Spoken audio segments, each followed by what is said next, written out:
Microphone check, 1, 2, 3, 4.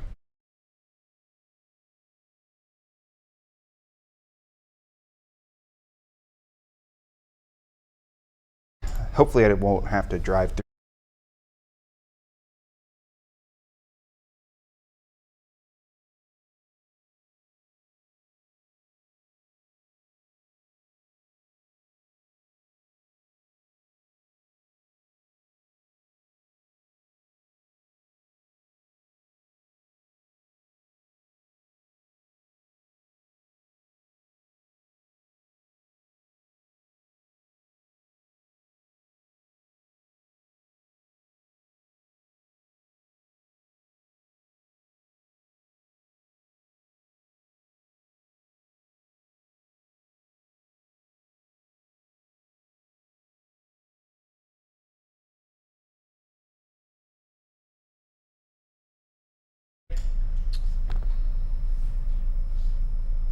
Microphone check.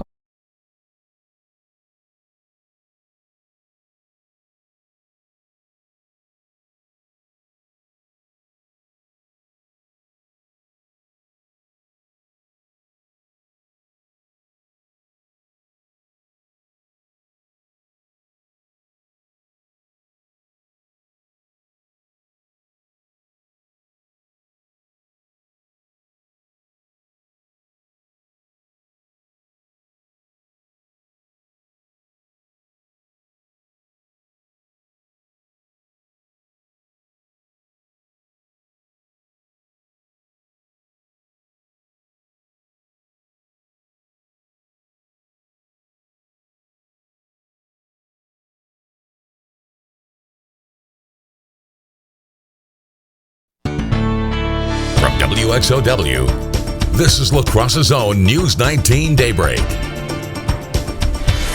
This morning on Daybreak, we're diving deeper into those concerns from La Crosse public school teachers and how the district's top official is responding.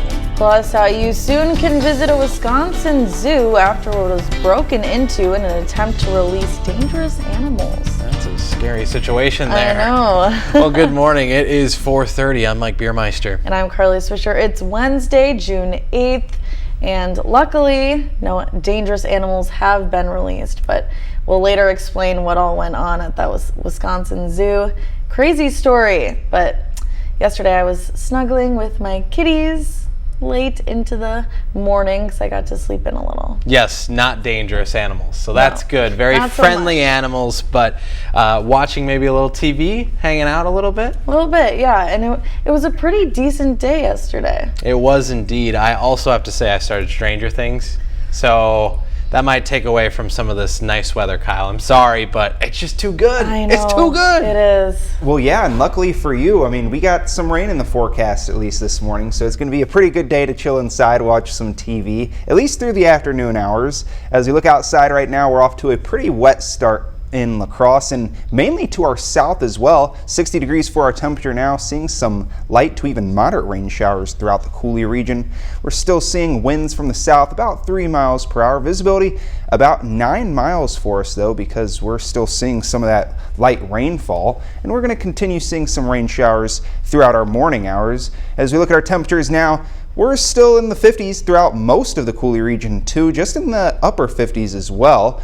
Like Winona's at 59 degrees and even Lansing at 59 degrees. Well, Prairie du Chien, Boswell in the low 60s there. But otherwise, looks like the rest of us are in the mid to even upper 50s there. Visibility, we're not seeing too much here, just about 2.5 miles visibility for Preston. And again, these lower visibilities are mainly just because we're receiving some rain showers. And as we look at satellite and radar, you can see these rain showers mainly staying from Winona County and even La Crosse County and Monroe and well down to the south, like Wabasha, Buffalo, Trempealeau, and even Jackson counties. Not really seeing much rainfall, and we even have a few thunderstorms that are just about to the southwest of Fillmore County, making their way towards even Fillmore, Preston, Decorah, and towards Lansing, but that'll be later in the forecast. As we zoom on out, we have a few more showers and even some thunderstorms to go as well. We have a few lightning strikes. But as we play on through our forecast for today, we'll see plenty of slight chances as well. by about 10 a.m. and even into about 4 p.m. as well. But then we'll see some sunshine as we wrap up our day and some very, very nice clearing conditions.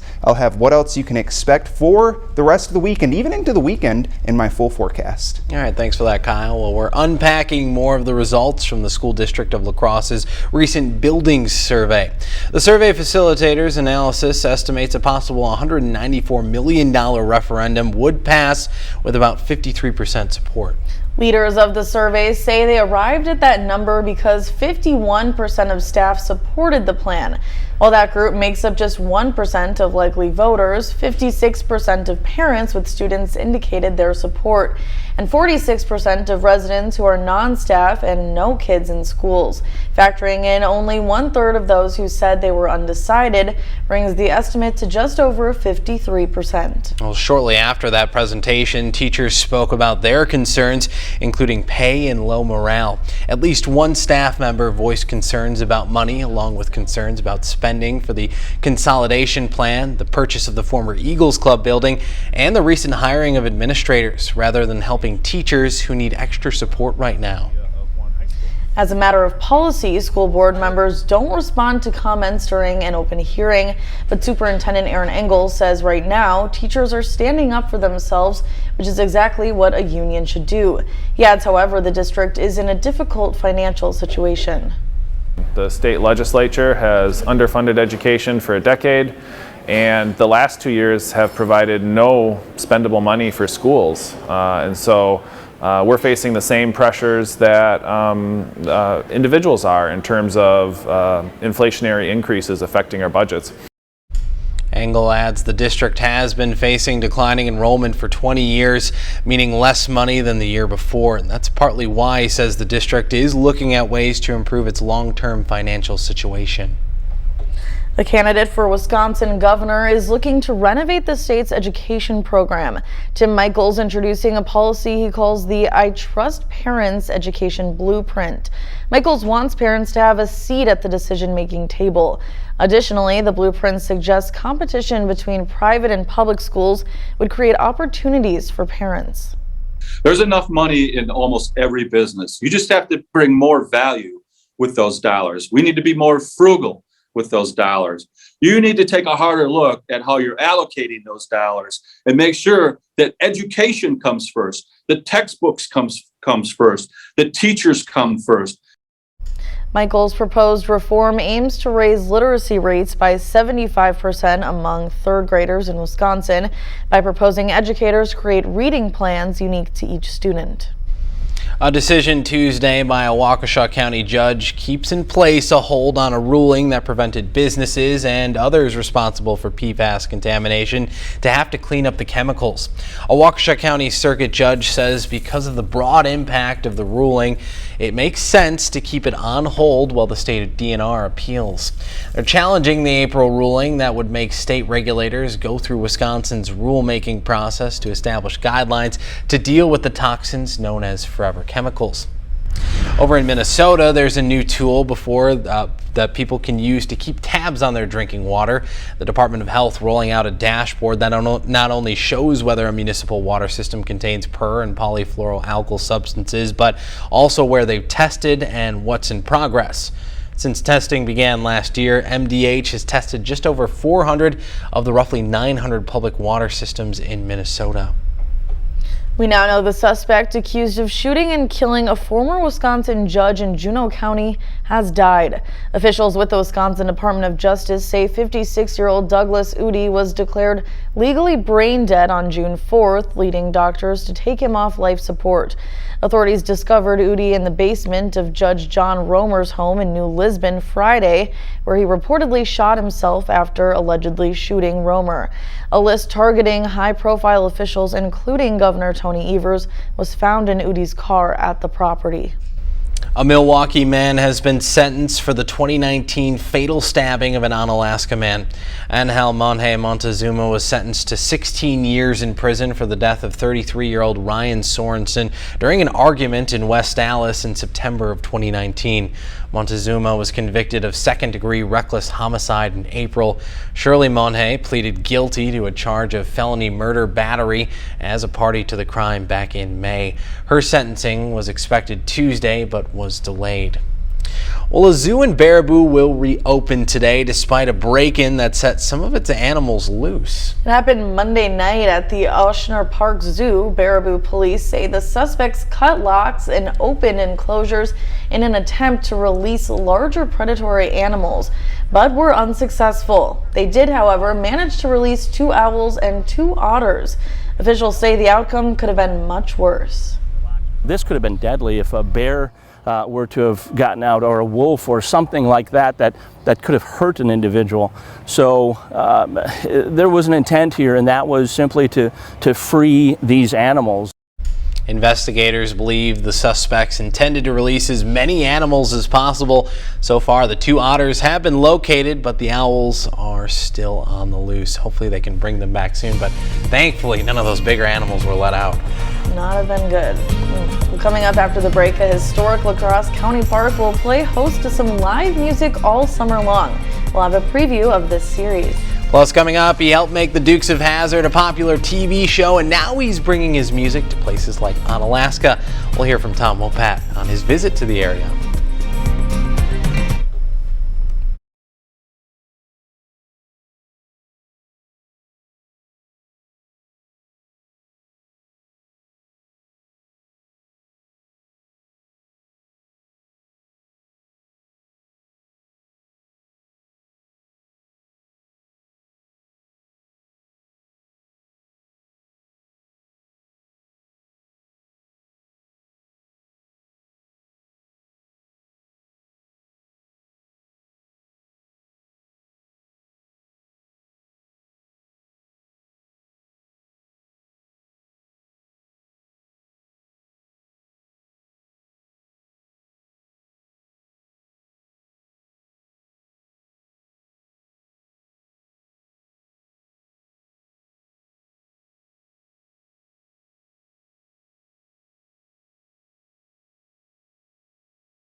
From WXOW, this is La Crosse's own News 19 Daybreak.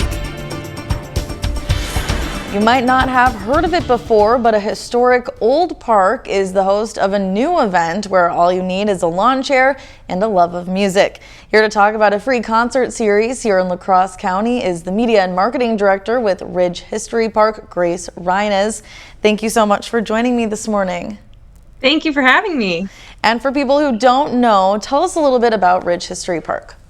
So the Ridge History Park is a nonprofit organization. We've actually been around for a little over 20 years, but like you said, we've kind of floated under the radar. We are in Middle Ridge, and our mission is to preserve the history of the rural area, such as Middle Ridge. We've got a nice little one-room school that we were able to save that is totally fully restored, and a gas station that also stood in Middle Ridge. So we're a little museum that's dedicated to that preservation of history. Can I tell people how to get to the park real quick? Definitely, throw that in there. Yeah, so the Ridge History Park is just on the road from Leo and Leona's, if you know where that is. It is down the intersection of Highway 33 and Corn Clements Road. If you look for the big engine tractor, you are right there. That's right where you're looking for. Awesome. So what was the idea behind this new concert series?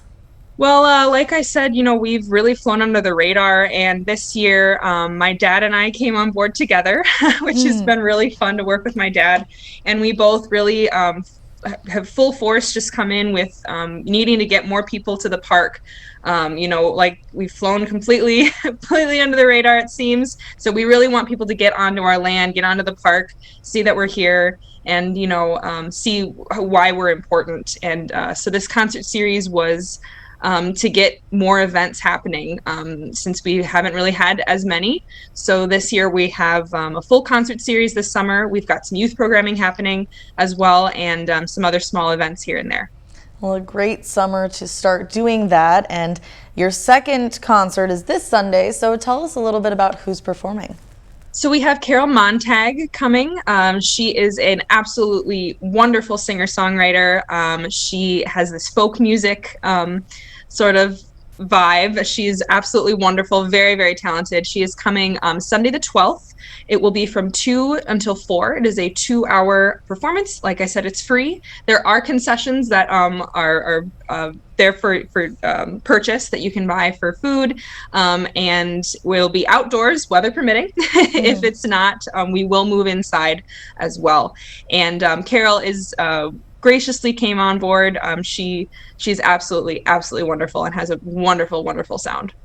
Well, it sounds like I know what I'm doing on Sunday, so I'm looking forward to this. Thank you so much for taking the time to speak with me this morning. And Now we will send it to Kyle.